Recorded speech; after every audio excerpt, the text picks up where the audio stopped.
power of inner beauty reflecting on your outer beauty.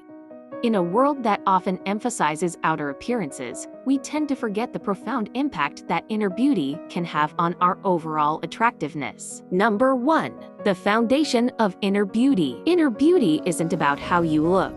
It's about who you are. It begins with qualities such as kindness, empathy, and compassion.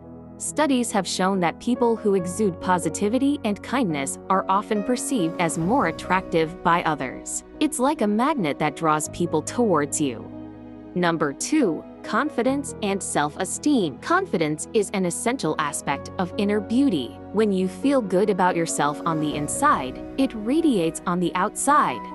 Confidence comes from self-acceptance and believing in your worth. When you feel confident, you naturally carry yourself with grace and allure. Number 3. Stress management and well-being. Inner beauty also involves managing stress and prioritizing well-being. Stress can take a toll on your physical appearance. Chronic stress can lead to skin issues, hair loss, and even premature aging. When you invest in your inner well-being, it reflects positively on your outer appearance.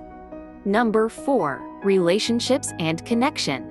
Building meaningful relationships and connecting with others is another aspect of inner beauty. A joyful heart and genuine connections can make you glow. When you have healthy relationships, it shows on your face. People are naturally drawn to those who radiate warmth and happiness. So, in the pursuit of beauty, let's not forget the transformative power of inner beauty. It's a journey of self-discovery and self-care that enhances our outer beauty in ways that go far beyond skin deep. Remember, true beauty is a harmonious blend of what's inside and out.